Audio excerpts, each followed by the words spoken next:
कोई लेना देना ना हो तो शास्त्र कहते हैं कि शास्त्रों को जरूर अपने पास रखो, पुस्तकों से प्रेम करना जरूर सीखो। क्यों? ये हमें कुमार्ग से बचाती हैं, गलत रास्ते पे जाने से बचाती हैं। बोलो सीताराम। इसलिए कहा भी जाता है कि विद्या, बुद्धि, ज्ञान वो शेरनी का दूध है कि जो पिएगा सो दहाड़ेगा, है ना। कई लोग कहने लगे और कहते भी हैं और सही भी है, सटीक भी बैठता है। आप सबसे बड़ा हमारा विद्या और हमारा ज्ञान है हमारे वृद्धजन, बूढ़े बुजुर्ग। यदि आपको उनका सानिध्य नहीं प्राप्त है तो शास्त्र कहते हैं कि इन पुस्तकों को, इन शास्त्रों को आप अपने पास में रखिए। मिलेगा क्या? रामचरितमानस में मानसकार ने वर्णन किया है।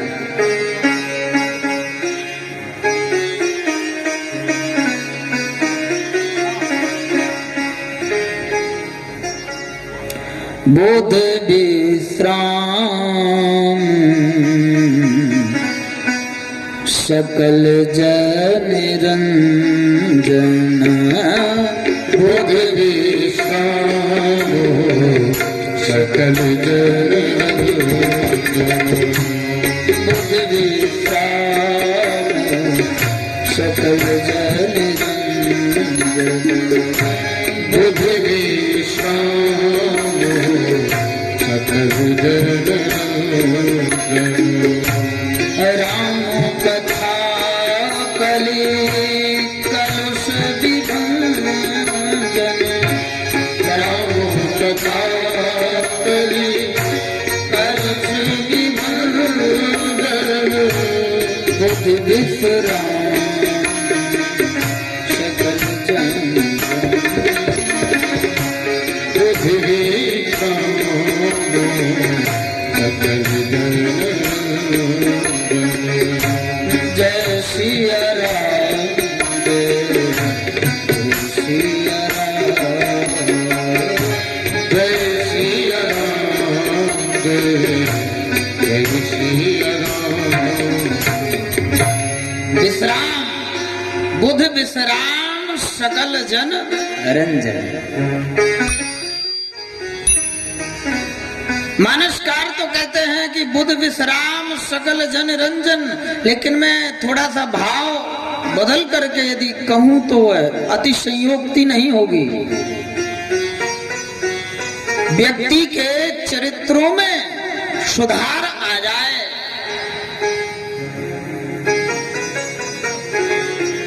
कर्म में विश्राम नहीं आना चाहिए। कर्म में यदि विश्राम आ गया, दुनिया की खटास यदि आपके जीवन में आ रही है और आपने अपने अच्छे कर्म को विश्राम दे दिया तो आपसे कायर व्यक्ति और दूसरा कोई नहीं है। ये रामचरितमानसकार कहते हैं। बुद्धि में विश्राम है। कौन से? राम कथा तो यहां तक कहती है क्या? राम कथा शशि किरण समाना। कैसी है राम कथा? कल हमने कहा था कि भगवान शंकर चंद्रमा को धारण किए हैं। कौन से? वक्रो, टेढ़ा चंद्रमा भगवान शंकर धारण किए हैं। और आज वही रामचरितमानसकार ने लिखा है राम कथा शशि किरण समाना, और वही कहते हैं कि चंद्रमा में तो कलंक है, दाग है। तो चंद्रमा की उपमा क्यों दी है रामचरितमानसकार ने? बोलो सीताराम। भाई किसी को कलंक लगा हो, कोई कलंकी व्यक्ति हो, भगवान ना करे किसी को लगे, और यदि लग भी जाए तो हमने कल दवाई भी बताई थी ना? क्या बताई थी? है किसी को याद? बोलो सीताराम। सबके सब हमें लगता है सब विद्वान है।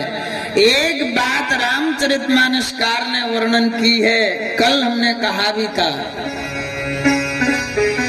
कि यदि आपको झूठा कलंक कहीं नजर आए दूर से कि यहाँ हमें कलंक लग सकता है, तो जो कल दोज निकल गई ना, वो चंद्रमा जो निकलता है आसमान में, उसका दर्शन करो। दोज का शुक्ल पक्ष द्वितीया का चंद्रमा के दर्शन करो, उससे आपका कलंक दूर हो जाएगा। और इधर मानसकार कहते हैं राम कथा शशि किरण समाना। बोले तो चंद्रमा की उपमा क्यों दी है? राम कथा में चंद्रमा की उपमा नहीं दी है, चंद्रमा की किरण की उपमा दी है। बोलो सीताराम। आप व्यक्ति का कलर मायने नहीं रखता कि तुम गोरे हो कि काले हो, कि भूरा हो कि गुलाबी हो, कि अंग तुम्हारा ठीक नहीं है, कि कपड़े तुम्हारे पैंट शर्ट पहने हो, कि धोती कुर्ता पहने हो, कि फटे हैं, कि साफ सिले हैं। साफ तो पहनना चाहिए, लेकिन फटे हैं या नए हैं मायने नहीं रखता। क्या मायने रखता है? उसकी किरण, उसके चरित्र और उसके विचार।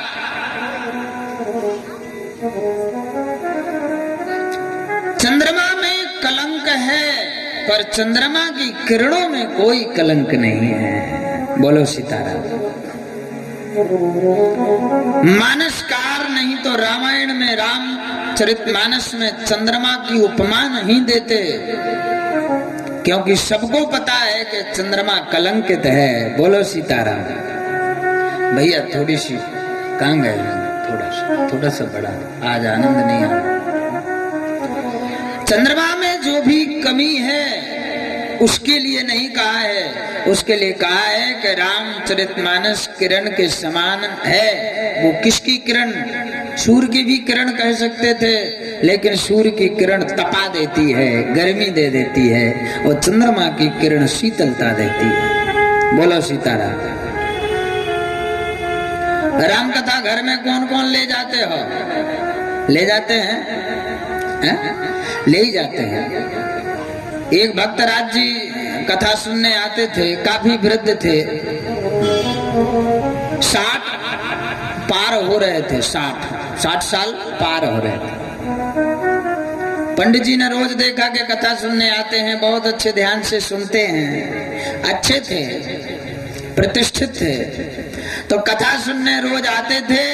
बराबर कथा सुनने आए, पंडित जी ने एक दिन कह दिया कि आपके बेटा है? बोले हाँ महाराज, एक बेटा है, धंधे पानी में लगा रहता है, अच्छा बेटा है। तो हमने कहा बेटा को कथा क्यों नहीं?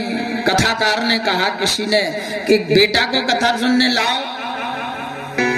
तो भाई साहब बोले कि महाराज अभी हमारा जो बेटा है ना, वो बिल्कुल कोरा कागज है। बोलो सीताराम। कैसा है? ये भी कथा है, कोरा कागज है हमारा बेटा। तो महात्मा ने कहा, जो कथा कह रहे थे कि बेटा कोरा कागज है और तुम कैसे हो? बोले हम कार्बन है। कार्बन जानते हैं? कार्बन लगा के लिखते हैं तो भैया इधर लिखो ई पेज पे और दूसरे पेज पे अपने आप लिख जाता है, वो कार्बन है हम। तो महात्मा ने कहा तुम कार्बन कैसे हो? हम समझे नहीं। भाई साहब ने कहा कि महाराज हम कार्बन ऐसे हैं कि आपकी कथा हम यहाँ सुनते हैं और वहां जाके हम समाज में वो कथा बांट देते हैं, हम अपने पास वो कथा नहीं रखते। ध्यान से सुनना, बहुत अच्छी मानसकार की कथा है। बोले आपकी कथा सुनते हैं, समाज में बांट देते हैं, ये हमारी आदत है, इसलिए हम कार्बन है। अच्छा। और बेटा, बोले बेटा तो कोरा कागज है महाराज। तो कहा आप फिर भी हमारी प्रार्थना है। कथाकार ने कहा आप एक बार अपने बेटा को कथा में लाओ। यदि आप ज्यादा हट करते हैं तो हम कल कथा में ले आएंगे। बोलो सीताराम। बोले हम कल अपने बेटा को ले आएंगे। महाराज जैसे ही बेटा को कहा कि बेटा तुझे महाराज ने बुलाया है, तुझे कथा सुनना चाहिए,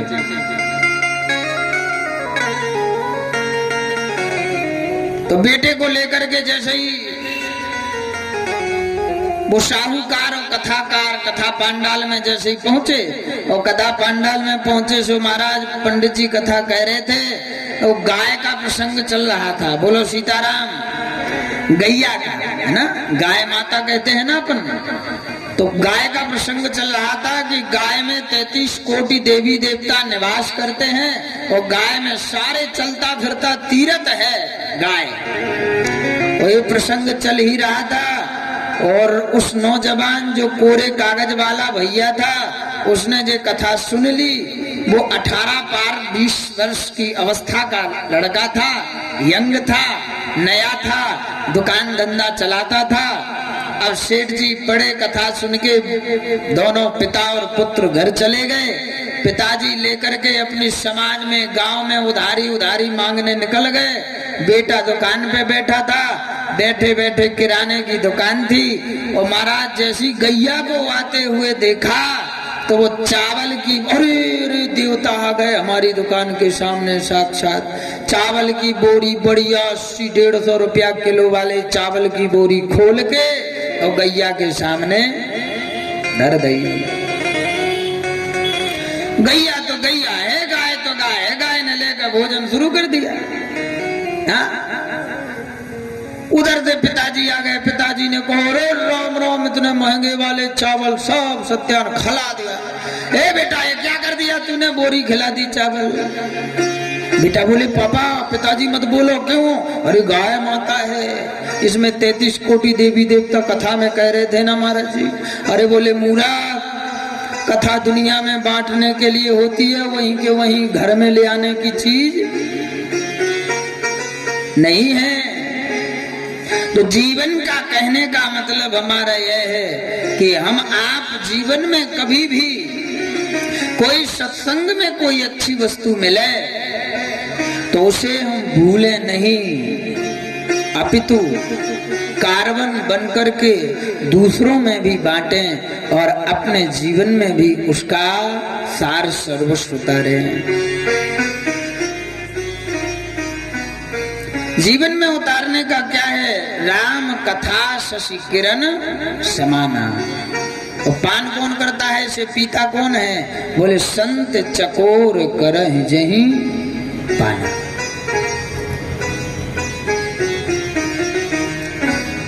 राम मानसकार में, रामचरित मानस में बड़े दिव्य प्रसंग हैं। आगे वर्णन करते हुए 88,000 ऋषि जैसे भागवत महापुराण की पावन संहिता में एकत्रित होकर के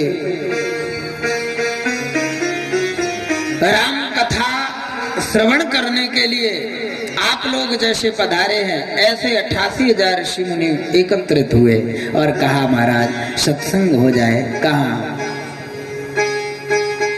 इलाहाबाद की घटना है, प्रयागराज की घटना है, जहां हम आप सब जाते हैं। बोलो सीताराम। हम आप जाते हैं ना सब लोग प्रयागराज। यदि अभी नहीं जाओगे तो एक दिन तो जाना ही जाना है। उस रामचरितमानस में सबसे पहले चौपाई वर्णन बाबा ने गोस्वामी वर्णन किया।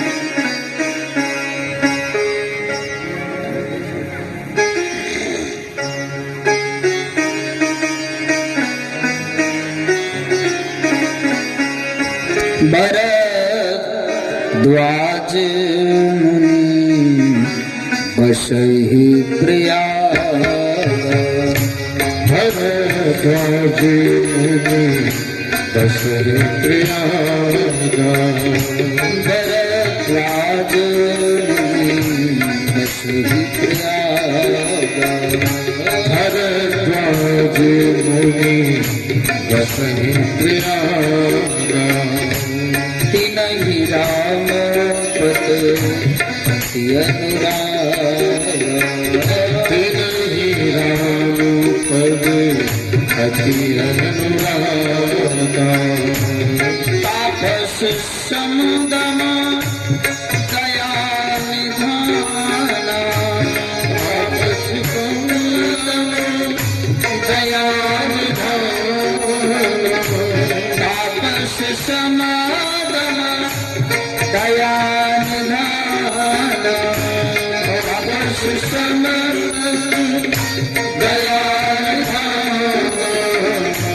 दरबारत परम सुजारा दरबारत परम सुजारा जय श्री राम जय श्री राम जय श्री राम जय श्री राम भरद्वाज मुनि बसहि प्रयागा। बोलो सीताराम। भरद्वाज जी कहाँ रहते हैं? प्रयागराज में। प्रयागराज के किनारे रहते हैं। हमेशा साधु कहाँ रहता है महाराज? हमेशा साधु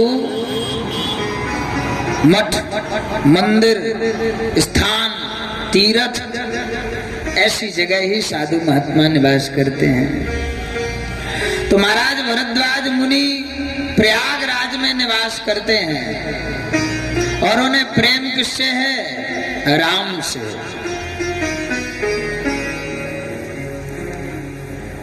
बड़े दयालु प्रवृत्ति के महात्मा हैं। एक चींटी भी पैर के नीचे आ जाती है तो भरत के जैसे उचक जाते हैं महाराज। भरद्वाज जी का बड़ा सुंदर प्रसंग है अन्य ग्रंथों में। चरित्र बड़ा है पर भरद्वाज जी की कथा। महात्मा कैसा हो जो छोटे से जीव पर भी दया करे, वह महात्मा है। नन्हे से जीव पर भी दया करे, वह महात्मा है।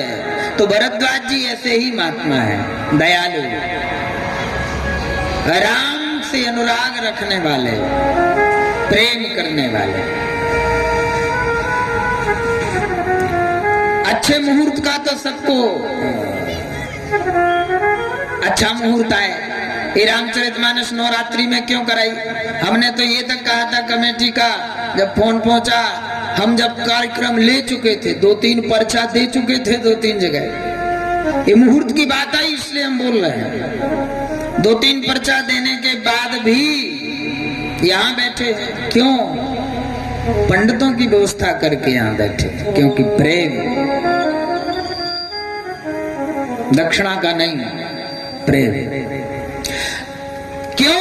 हमने ये कहा था नवरात्रि के बाद कर लेंगे राम कथा, कहा था नवरात्रि के बाद कर लेंगे। बोले नहीं, 9 ही रात्रि में। समस्या जटिल हो गई।